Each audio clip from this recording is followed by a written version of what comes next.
Golden Boys, Super Ritz, Volume 2, Chapter 6.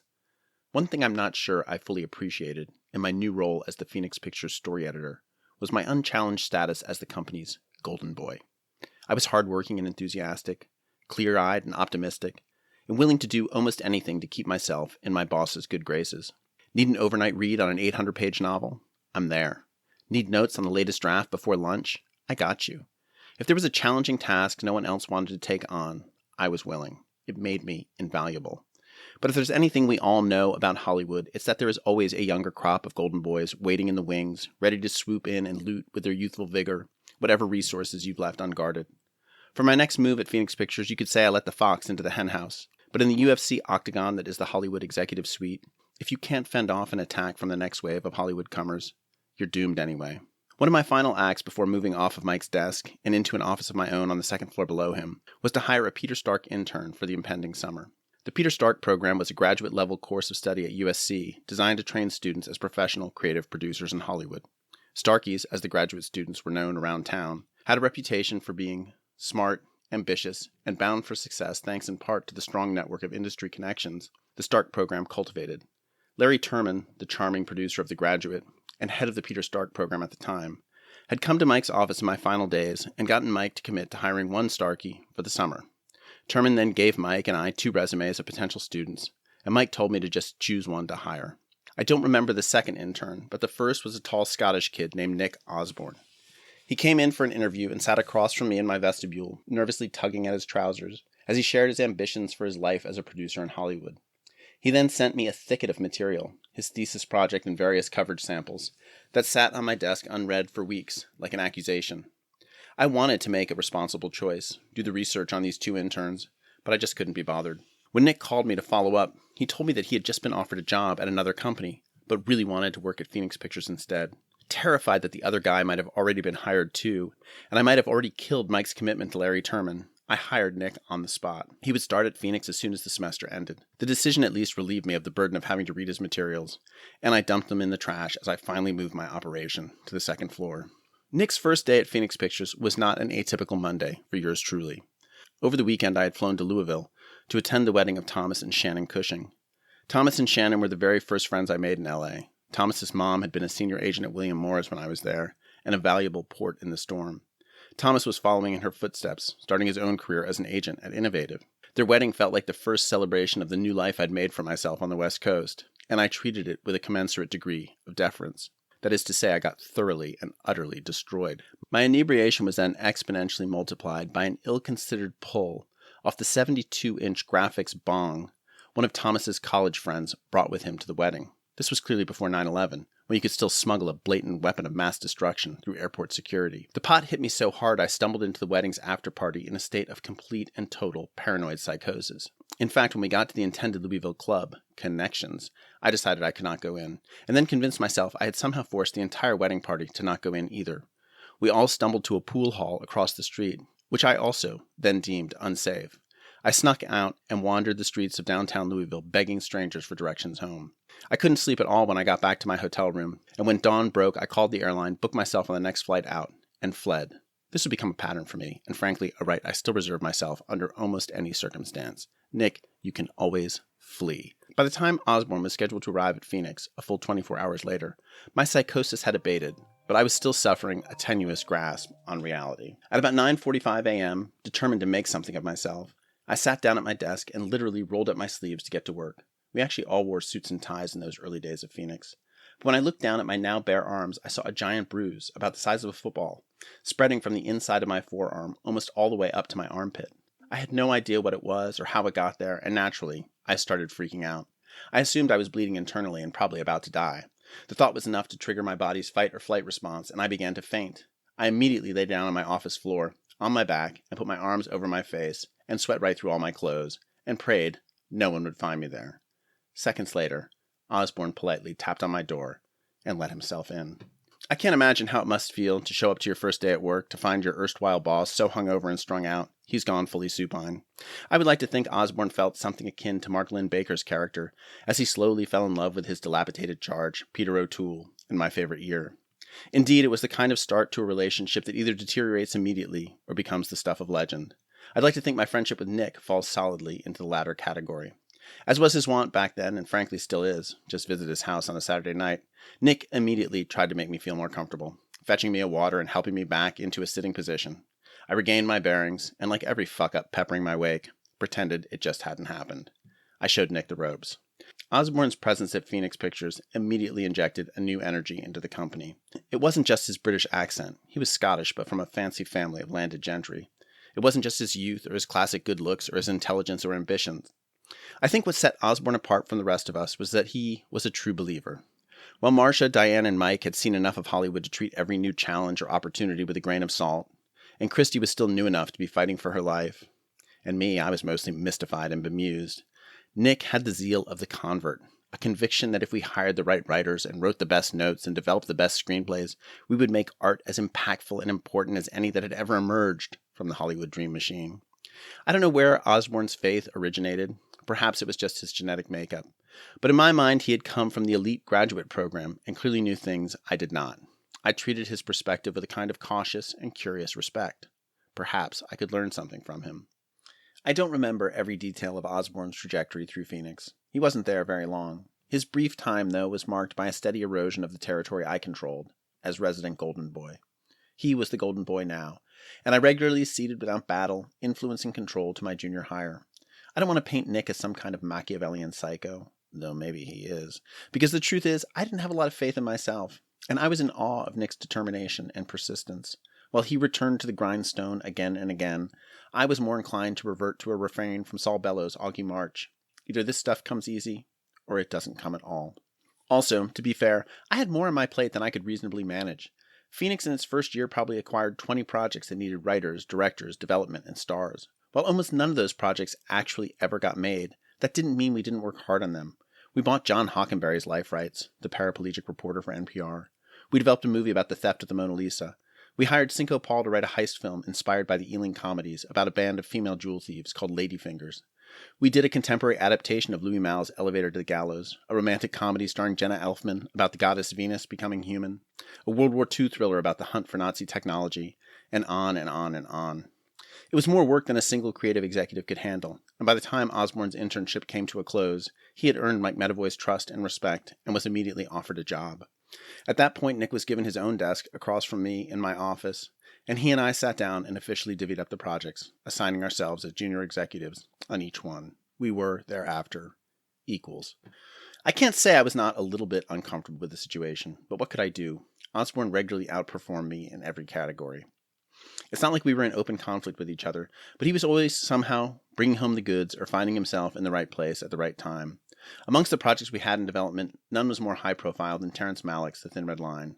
Malick had famously made 2 canonical Hollywood films, Days of Heaven and Badlands, and then disappeared in a reclusion of heroin addiction and Hollywood contempt.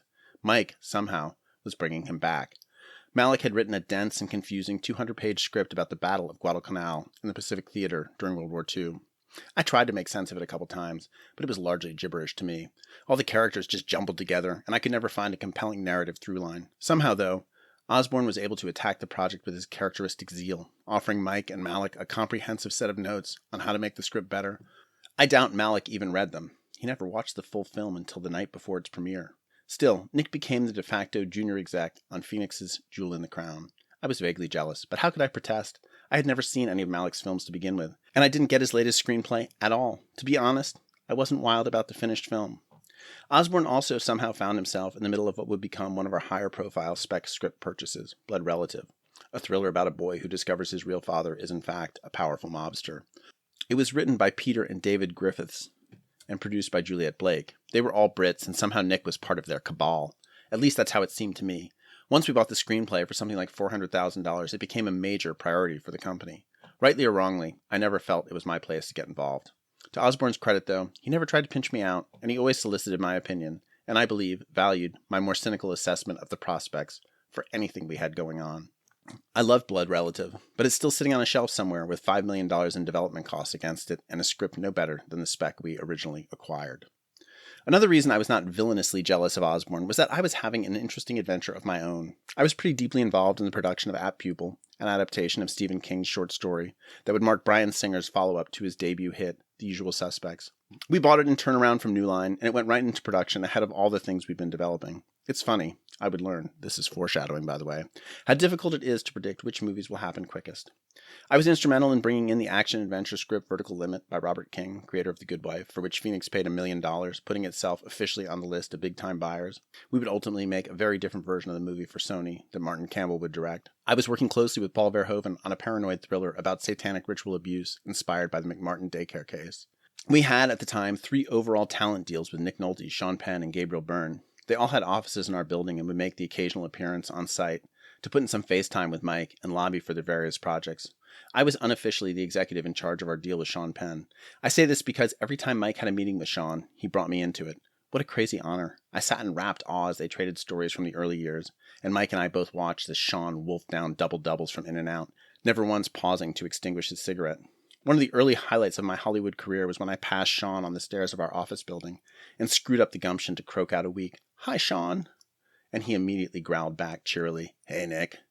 I rushed to my office to call everyone I knew to tell them the news. Sean Penn knows my name. Osborne and I also had an absurd amount of fun together. I introduced him to everyone I knew, and my friends all embraced him immediately. He was a great wingman and could bring the charm when mine own was flagging. Also, Phoenix could be an absurd place to work, and Osborne and I were in sworn confederacy against the madness. Even though the company was small, it had its fair share of nutso characters.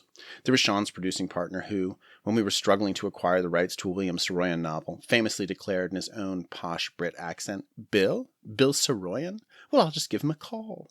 Bill had already been dead for 25 years. Nick Nolte was not above showing up at his office at Phoenix in his bathrobe and jammies, and taking a thunderous fart-laden leak in the downstairs restroom with the door flung open wide. We had an office manager who would send downbeat memos to the company declaring things like the cancellation of birthday observations because at the last event only 3 people showed up and only 1 person ate cake. There was a business affairs coordinator who, during one of the Phoenix board meetings, spied our key billionaire investor, Jerry Schwartz, slipping into the one-toilet ladies' room on the 2nd floor and decided this was the hill she'd die on. As the board meeting proceeded in the conference room next door, she pounded on the bathroom door with both of her fists, bellowing, "Gender check! Gender check!" In fact, a lot of the drama at Phoenix seemed to revolve around our restrooms. The building was small, intimate even, and there weren't a lot of secrets. While Mike had his own private bathroom up on the 3rd floor, Nick and I did hear him complaining vociferously to our office manager the few times he deigned to pee in the men's room on the 2nd floor. Naturally, I took the opportunity to craft a memo from the office manager to all male employees at Phoenix Pictures, claiming that the state of the 2nd floor men's room was unacceptable, and that all male employees were required to attend a meeting immediately after lunch where Mike Medavoy would conduct a demonstration on the proper use of a urinal. I printed 1 copy, signed it from our office manager, Derek, and left it on Osborne's desk and went to lunch. By the time I got back, the prank had already spiraled out of control. Nick had immediately trotted the memo around the office to see which other male employees had received it. He brought it up to Mike's assistants to show them, and Mike overheard the astounded brouhaha as it unfolded outside his office. He snatched the memo. "What?" he bellowed. "Get Derek up here. If he seriously expects me to perform this demonstration, he's out of his mind." Moments later, Osborne, on his way to find the office manager, passed me in the hall, and his face fell immediately as he realized, of course, I was the source of the memo. He rushed to Mike's office to save poor Derek's skin, and I died laughing, my prank way more successful than I'd ever imagined. Crazy coincidence. Mike had pulled off an almost identical prank when he was my age, and the whole thing brought me greater credibility in his eyes, instead of his ire. Nick and I also spent countless hours in the same office overhearing each other's calls. There were basically no secrets between the two of us. In fact, we were so close that even I could barely tell us apart. One time Nick took a week off to visit his family in Scotland, and I was left to occupy our office alone. One day the phone rang, and I picked it up to hear, startlingly, my own voice on the other end of the line. "Hey, Nick," the voice said. "It's me. How's it going?" I was partying pretty hard in those days and, as noted above, prone to brief lapses of intermittent psychosis. I realized instantly, and to my total horror, that the me on the other end of the line was none other than me, and I had somehow called myself from the future. I was, as you might imagine, unsettled. "Who is this?" I asked slowly, thinking that it might also be possible that someone was trying to trick me into believing I had called myself from the future to expose how crazy I had become. The answer nearly floored me. "It's me," they said. "It's Nick." My heart stopped as I realized this sci-fi fantasy was actually happening to me. But then the voice prattled on obliviously about Scotland and their castle, and I realized, of course, it wasn't me. It was the other Nick. People in Hollywood confused us too. It would be infuriating when my brilliance was mistaken for Nick's, but delightful when my idiocy fell on his shoulders too. One of my all-time favorite stories about Nick came near the end of his tenure at Phoenix. He had gone off to a lunch meeting while I was eating at my desk. When he returned, he found that his lunch date had left him multiple messages on his voicemail, getting more and more incensed by his tardiness. Nick was dumbfounded. He'd been like 3 minutes late, and his lunch date hadn't said a word. What the hell? A little while later, I got a call from a manager I was friendly with, asking me if Phoenix was acquiring Trimark Pictures. No, I told her. Well, she said she just had a lunch with a guy from Trimark who'd pitched her our whole slate. She told me his name, but it wasn't anyone I knew. Well, as Nick and I pieced it together, it turned out Nick had walked into a restaurant for lunch, not sure who he was supposed to meet, sat down with the first person who waved at him, and had an entire meal with the wrong person, without either of them noticing, while his intended lunch date sat glowering somewhere, frantically phoning him in the exact same room. Hollywood could be amazing sometimes. But things took a darker turn for me when Nick Osborne successfully convinced Metavoy to buy the horror pitch, Urban Legend, from writer Silvio Horta and producer Gina Matthews. I believe I was in the room when Silvio pitched us the film, but by that point Nick had already heard it and pushed it up the ladder. It was a great pitch, and Silvio was funny and charming in the room. It was a story about a bunch of high school kids who get murdered in the form of well-known urban legends. It was poppy and hip, and Osborne brought it in right on the heels of huge horror success stories Scream and I Know What You Did Last Summer. It was exactly the thing we were looking for, and Metavoy scooped it up immediately. I was jealous. It was not just that the pitch was good, but it came from a whole new crew of hip and happening relationships that Nick had cultivated on his own dynamic network of creative friends that seemed to bear fruit where mine had gone dry. What's more, Nick succeeded in protecting the property for himself, developing it with Silvio and Gina more or less outside the involvement of our higher-ups. He had, it seemed to me, charted his own path, something I was still struggling to accomplish. It was not long until Silvio had finished the script and Nick had read it himself. I heard through the grapevine that the script had not turned out well. I don't remember who told me this. Maybe someone had overheard Nick saying as much to someone else. The long and short was that Nick was thinking about holding off turning the script in. I secretly hoped this was the case. I hoped that the script was terrible and the whole team had failed. But, as I recall, and this memory may be self-serving, Nick came to me and confided the script didn't work and asked if I would give it a read. By that point, I had seen a number of movies go from script to screen, and I believed I knew what it took. The script was, to my disappointment, a very successful draft. It would make, I believe, a really good film. Whatever shortcomings the team perceived came only from their own familiarity with the material. They'd heard the pitch 1,000 times, and a failure to see how it would come alive when put up on the screen. I was tempted to tell Osborne to go back to the drawing board. Who knows if that might have changed things. But my affection and our friendship outweighed any Machiavellian impulses I might have harbored. It's great, I told him. Turn it in and go make the film. From pitch to release date, Urban Legend's development and production lifespan was 13 months. It debuted at number 1 at the box office, and Nick immediately went to Mike and asked to be let go. He didn't want to be an executive. He wanted to be a producer. Mike gave him office space and a year's salary, and Nick never looked back. Luckily for me, he was moved to an office in our building, so I still got to see him every day, and over the years we have only become better friends. After he left, I was once again returned to my status as the golden boy at Phoenix Pictures. But as the story goes, there's always another crop of younger, more talented kids waiting in the wings.